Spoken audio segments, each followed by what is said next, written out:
വയനാട്ടിലേക്കൊന്ന് പോയാൽ സർക്കാർ ടൗൺഷിപ്പിലെ വീടുകളിൽ നിന്ന് ആദ്യമായി സ്കൂളിലേക്ക് പോവുകയാണ് നൈനികയും അവന്തികയും. ആദ്യമായുള്ള സ്കൂളിലെ പോക്ക് എന്നതിനേക്കാൾ ടൗൺഷിപ്പിൽ നിന്നുള്ള സ്കൂൾ യാത്ര എന്നുള്ളതും ഇരട്ടി മധുരമാണ്. കാളിദാസൻ ദേവദത്തൻ തയ്യാറാക്കിയ റിപ്പോർട്ട്. ഈ സ്കൂൾ പ്രവേശന ദിനത്തിൽ നിരവധി കുരുന്നുകളാണ് സംസ്ഥാനത്ത് സ്കൂളുകളിലേക്ക് ആദ്യമായി സ്കൂൾ അങ്കണത്തിലേക്ക് പോകുന്നത്. വയനാട്ടിൽ നോക്കിയാൽ സർക്കാർ ടൗൺഷിപ്പിൽ താമസം തുടങ്ങിയ ശേഷം കുരുന്നുകൾ ഇവിടെ നിന്നും ആദ്യമായി സ്കൂളിലേക്ക് പോവുകയാണ്. അതും ഇവിടെ നിന്ന് ആദ്യമായി സ്കൂളിലേക്ക് പോവുകയാണ്. അങ്ങനെ സർക്കാർ ടൗൺഷിപ്പിലെ രണ്ട് വീട്ടുകാരുണ്ട്. അവരുടെ രണ്ട് കുരുന്നുകളുണ്ട്. അവരിന്ന് ആദ്യമായി 1-ാം ക്ലാസ്സിലേക്ക് ചേരുകയാണ്. അത് ഇരട്ടി മധുരം എന്ന് തന്നെ പറയണം. അതായത് സർക്കാർ ടൗൺഷിപ്പിൽ താമസം തുടങ്ങിയിരിക്കുന്നു. തൊട്ടു പിന്നാലെ 1-ാം ക്ലാസ്സിലേക്ക് ആദ്യമായി സ്കൂളിലേക്ക് പോകുന്നു. മോളുടെ പേരെന്താ? അവന്തിക. ഏതാ സ്കൂള്? എവിടെയാ പോകുന്നത്? ഏത് സ്കൂളിലേക്കാ? Saint Joseph government. ഫ്രണ്ട്സിനെയൊക്കെ പരിചയപ്പെടണ്ടേ? പുതിയ ഫ്രണ്ട്സിനെയൊക്കെ? ടൗൺഷിപ്പിൽ നിന്ന് ആദ്യമായിട്ട് സ്കൂളിലേക്ക് പോകുക, അതും സ്കൂളിൽ ആദ്യമായിട്ട്?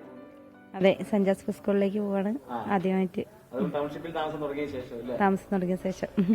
അപ്പൊ ഇവിടെ വേറൊരു മോളും കൂടെ ഉണ്ട്. മോളുടെ പേരെന്താ? ദേവിക. എത്രയിലാ? 6ക്ക്. അപ്പം ടൗൺഷിപ്പിൽ നിന്ന് ആദ്യമായിട്ട് സ്കൂളിലേക്ക് പോകുന്നു. ഒക്കെ ഒരു വലിയൊരു പ്രത്യേകതയുള്ള ദിവസം ഈ ടൗൺഷിപ്പിനെ സംബന്ധിച്ചും വയനാടിനെ സംബന്ധിച്ചും. മോടെ പേരെന്താ? നൈനിക. ഏത് സ്കൂളിലേക്കാ? SKMG ആണോ? അടിപൊളിയാക്കണം കേട്ടോ. കരയോ? കരയൂല? ഉറപ്പാ? മോള് കരയോ? ഇല്ല, കരയൂല. അപ്പം രണ്ടുപേരും കരയില്ല. എങ്ങനെയാണ് ഇപ്പൊ ടൗൺഷിപ്പിൽ താമസം തുടങ്ങി, സ്കൂള് തുറന്നു, ഇനിയിപ്പോ ഇവിടുന്നായിരിക്കും ഓട്ടപ്പാച്ചിലൊക്കെ?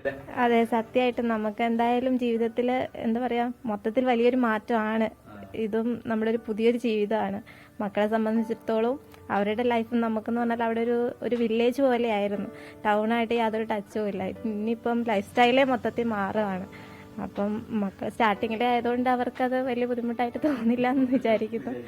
അപ്പം ഇനിയുള്ള കുട്ടികളുടെ ദിവസങ്ങൾ രാവിലത്തെ ഓട്ടപ്പാച്ചിലുമൊക്കെ ടൗൺഷിപ്പിൽ നിന്നാണ്, സർക്കാർ ടൗൺഷിപ്പിൽ നിന്നാണ്. രാവിലെ എണീക്കണം, കുളിക്കണം, സ്കൂളിൽ പോകണം എന്നൊക്കെ പറഞ്ഞാൽ വലിയ പ്രയാസമുള്ള പാടാണ്. നമ്മളൊക്കെ പണ്ട് നോക്കിയിരുന്നത്. പക്ഷേ എന്നാലും സ്കൂളിൽ ആദ്യമായി പോവുക, അവിടെ ചെന്ന് കൂട്ടുകാരുമായിട്ടൊക്കെ കുറേ ഓർമ്മകൾ പങ്കുവെക്കുക. അത് എപ്പോഴാണെങ്കിലും കുറേ കാലം കഴിഞ്ഞാലും നമുക്കതൊക്കെ എപ്പോഴും നമ്മൾ ഓർത്തെടുക്കുന്നതാണ്. എന്തായാലും ഈ കുട്ടികളും ഇന്ന് സ്കൂളുകളിലേക്ക് പോവുകയാണ്.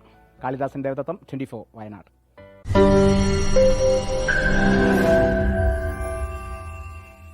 ലോകത്തെവിടെയായാലും ഏത് സമയത്തും 24 വാർത്തകളും ഓഗ്മെന്റഡ് റിയാലിറ്റി പാക്കേജുകളും എക്സ്പ്ലെയിനറുകളും വിശദമായി കാണാൻ ഞങ്ങളുടെ യൂട്യൂബ് ചാനൽ നിങ്ങൾക്ക് സബ്സ്ക്രൈബ് ചെയ്യാം.